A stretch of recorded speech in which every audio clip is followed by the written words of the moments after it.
all fun and games until it got real. Miami Cubans getting hit with a huge wake-up call with these Trump deportations. Families being broken up. It really sad to see it happening. But in today's video, we're going to check out some video footage of these deportations and see what's going on. Después. Let's Person go. after person left Miami's immigration court in tears Thursday. And there's actually people sobbing on the other line, crying and scared for the family members. Practically the same day he took office, he went against Venezuelans. It seemed personal. While Didi Espinosa was being handcuffed by ICE agents in the hallway of federal court in Miami, his wife was yelling, quote, "This is unfair. It's not fair." A U.S. citizen married to 44-year-old Espinosa, born in Cuba. The couple met 2 years ago. This month, they got married. They had to wait for his divorce to be approved. On Monday afternoon, he was detained.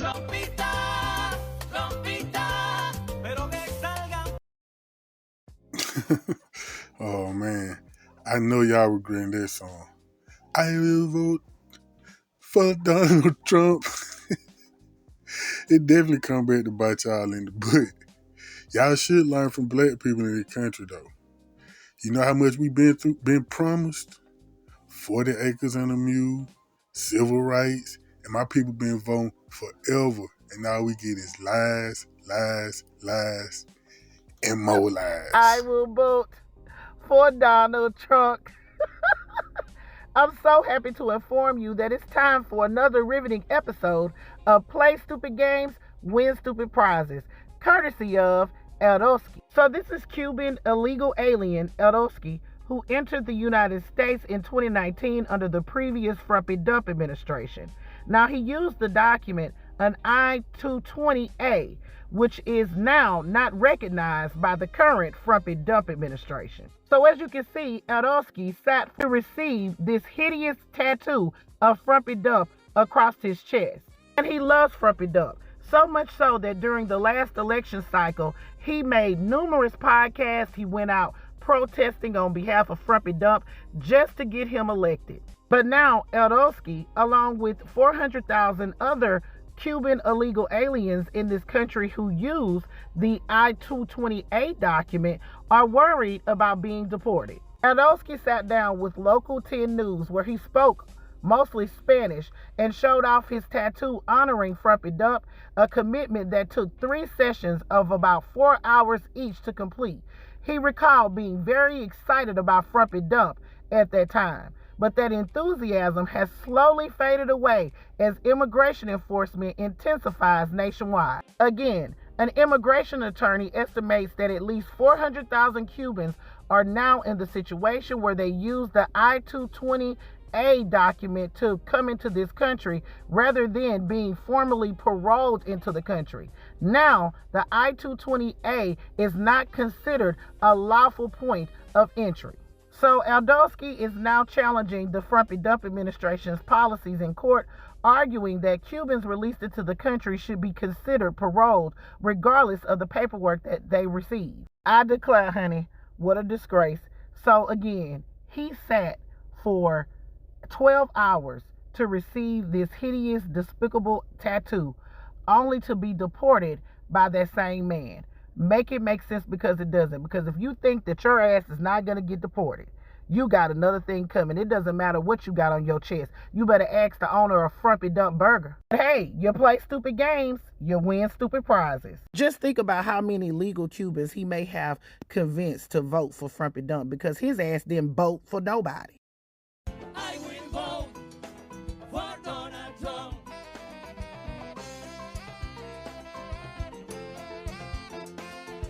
I will vote. Raise your hand, come on. For Donald Trump. What kind of fool you gotta be to get a Donald Trump tattoo? This fool taking loving the oppressor to all new heights.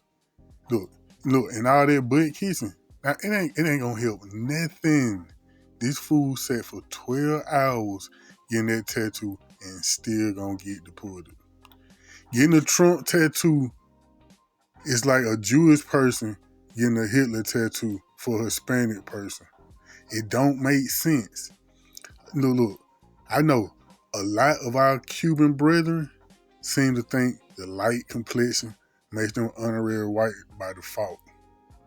And a lot of them practice some of the same exact anti-black racism too. So hey, that's why black people send this one out. Nobody don't help Black America when the same exact enemy is riding on us. So hey, it is what it is.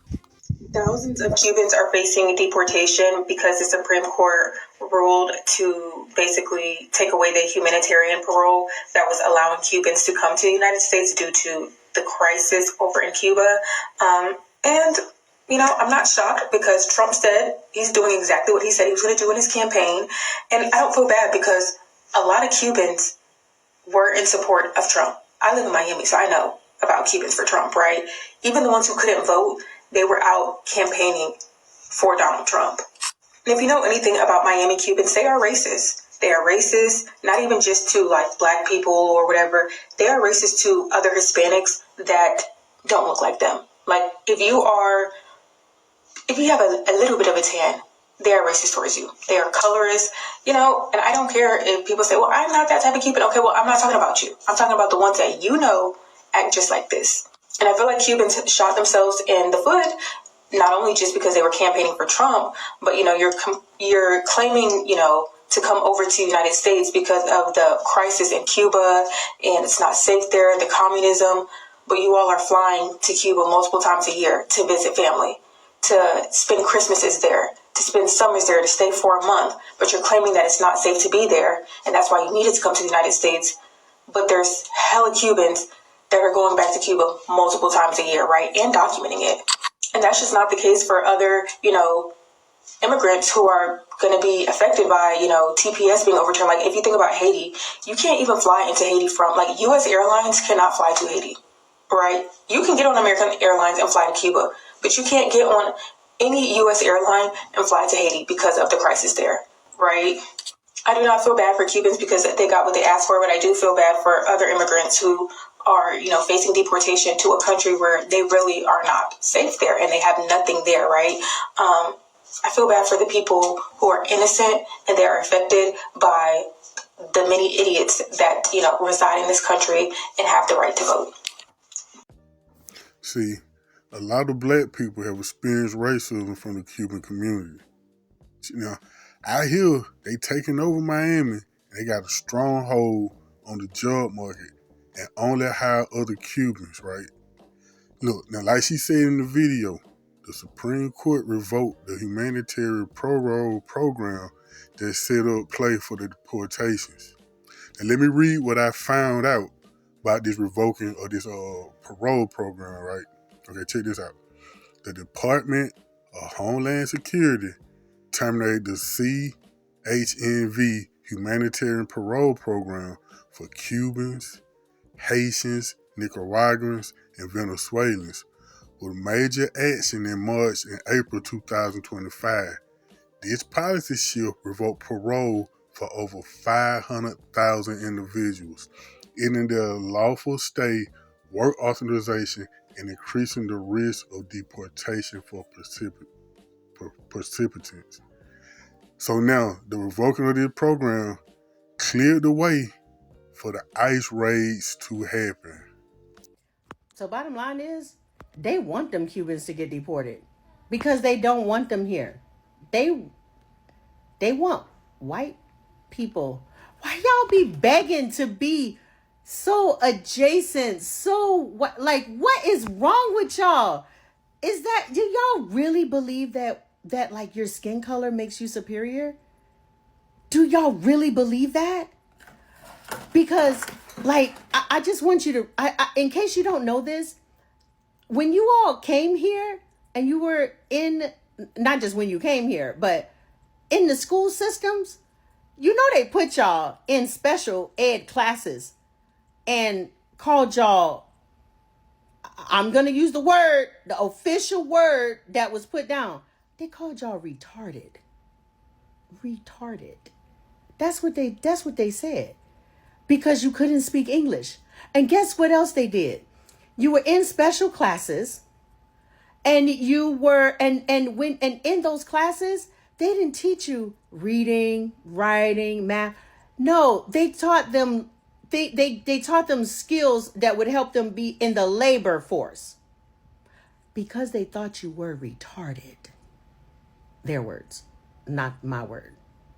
I hate that word.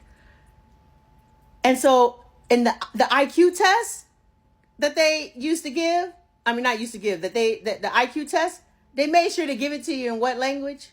English. Because they knew you couldn't what? Read or write it. And so then the test would verify to them that you were retarded. So you left there speaking your own language. You came here and speaking your language. They said you retarded. And then when the dark-skinned cousins came over, you said you's a nigga. And then didn't help them. Y'all, you're hypocrites. And you want to be around people that think you're retarded.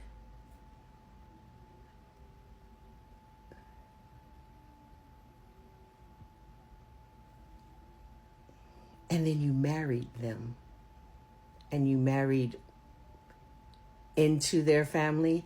And you bred children who then called their grandma a nigga.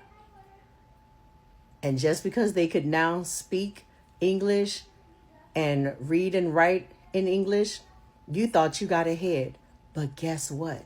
Right now, because, you know, that brown skin be coming up generations, it comes back.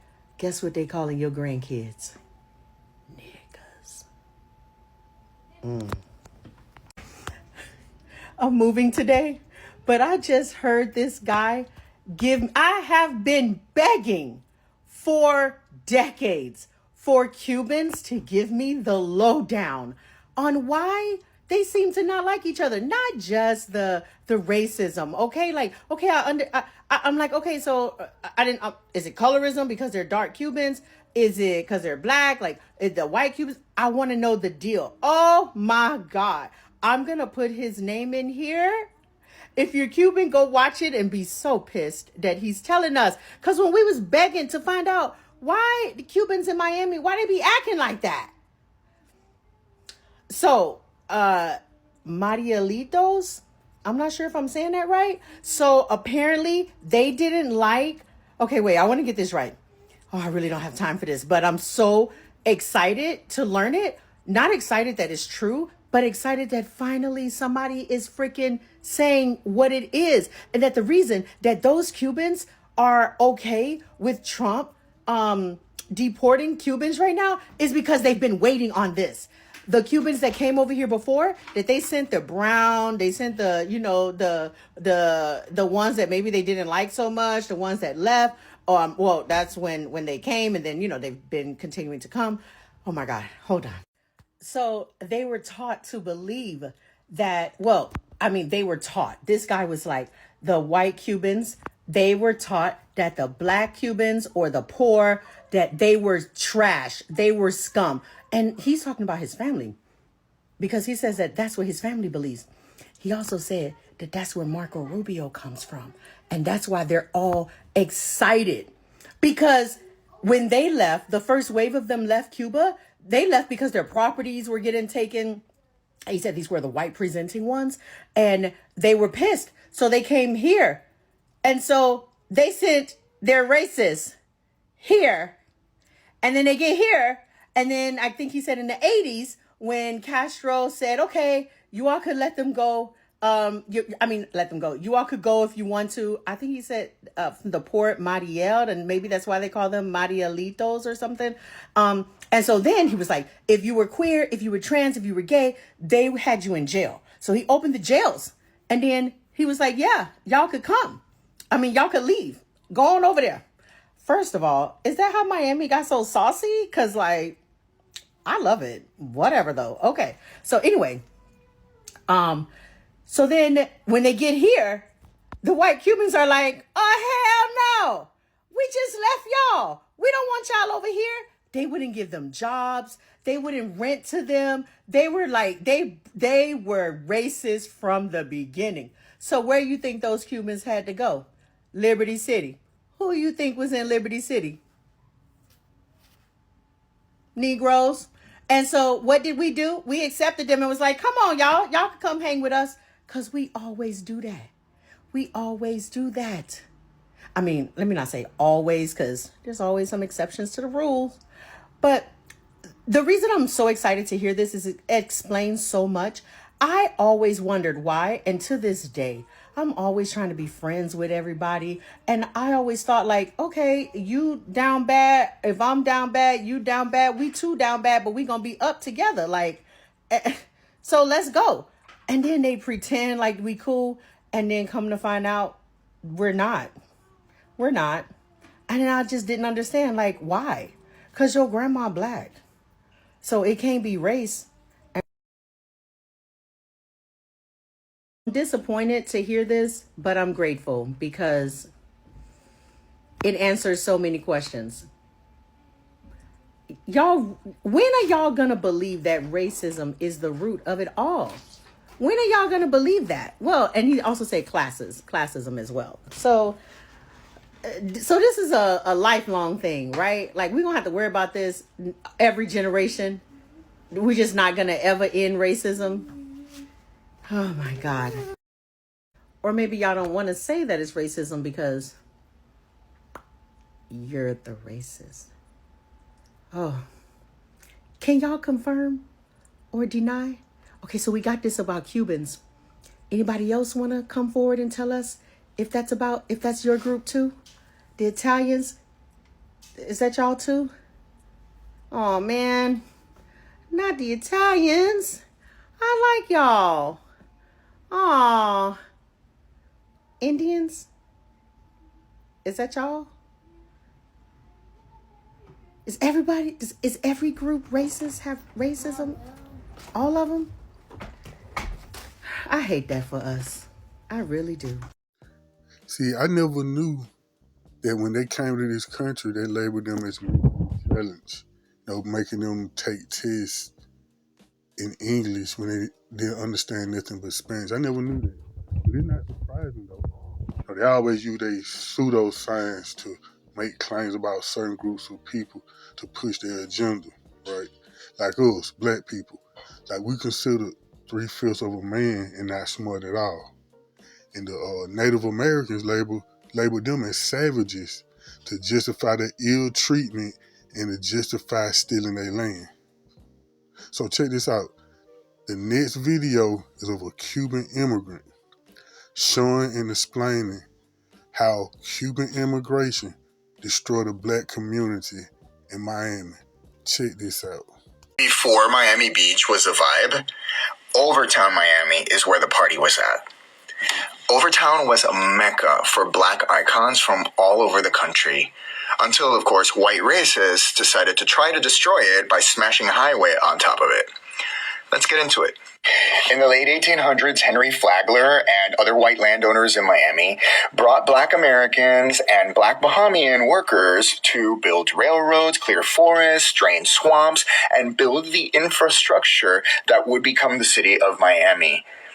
Now, Miami was segregated. This was Jim Crow South. So all of these black folks were building the city, literally building houses, building the sewer lines, building offices. But they couldn't live where they worked because the city was so segregated. And one of the only places that they could live was an area that was called Colored Town. Colored Town was established in 1896. Within about 20 years, the neighborhood was thriving.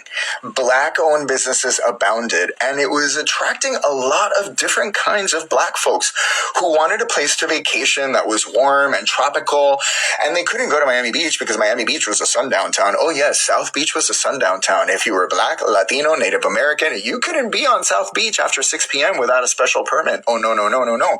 So where could people stay? They could stay in Overtown, in the hotels that were there. They could eat at the restaurants that were there. They could enjoy entertainment at the lounges and the clubs that were there, the theaters that were there. By the 1920s, black folks had created a city within the city. Yes, a city within Miami. It was completely self-sufficient. It had to be.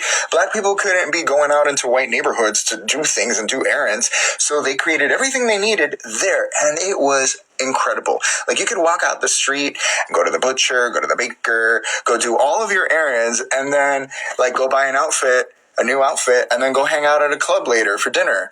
And all of this existed in a small area, a small and mighty area. In its heyday, it reached a peak of about 50,000 residents. Northwest 2nd Avenue became known as Little Broadway because it was full of all kinds of venues like lounges and clubs and theaters.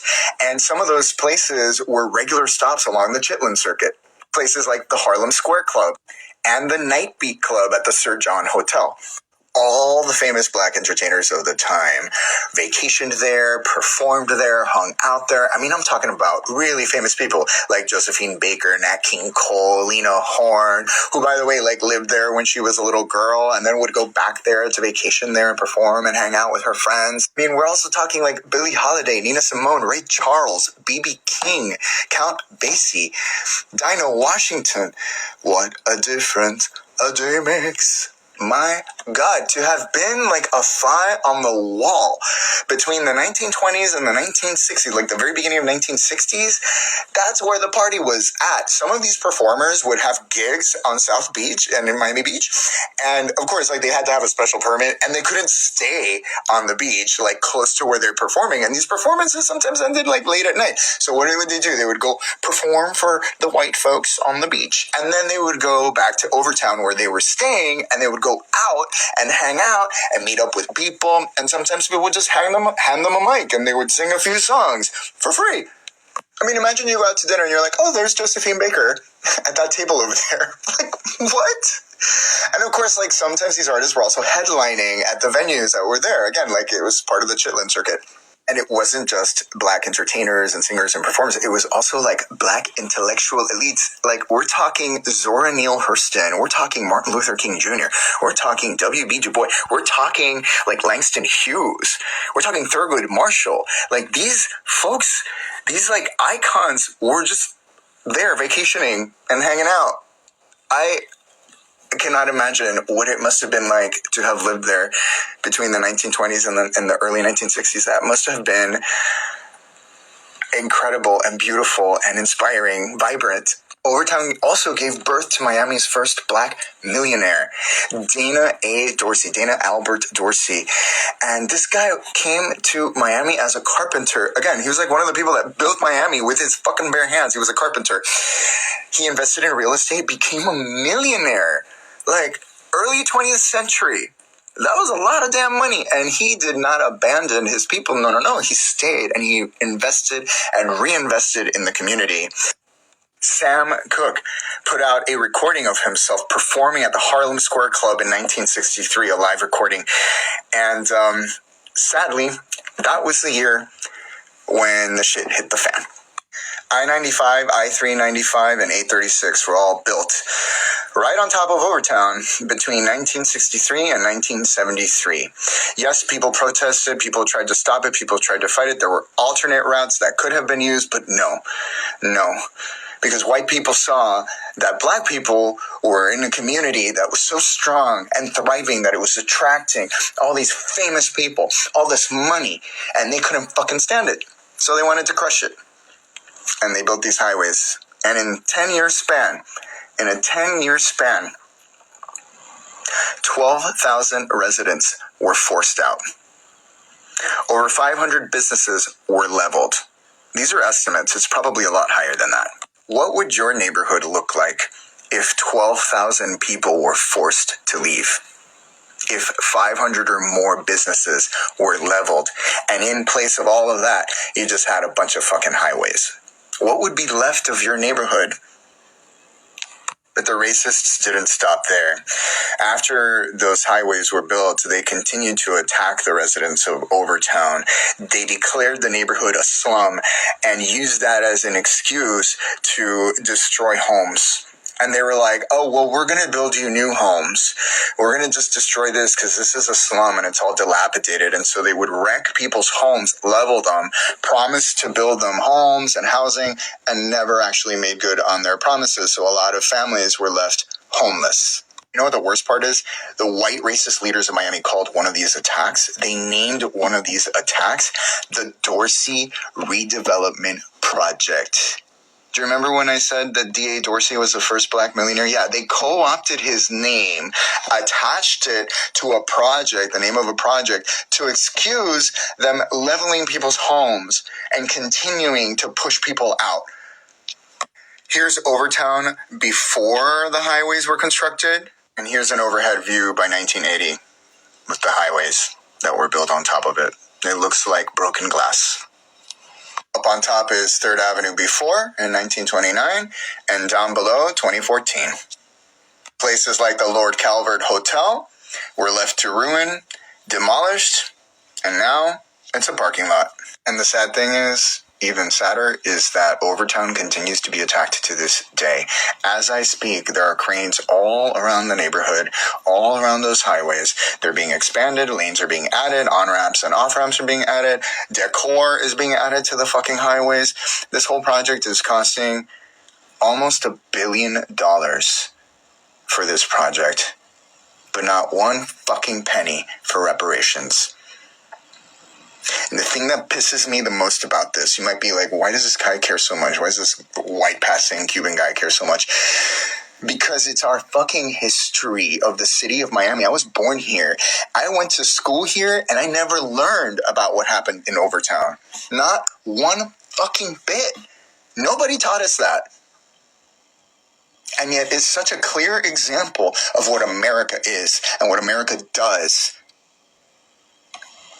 To know the history of Overtown is dangerous because it teaches you that this country was built for white racists by white racists. And if you don't fit that club, you are an enemy and you're being attacked. Before Miami. It's crazy how I never knew any of this information. This is my first time in my life ever hearing this.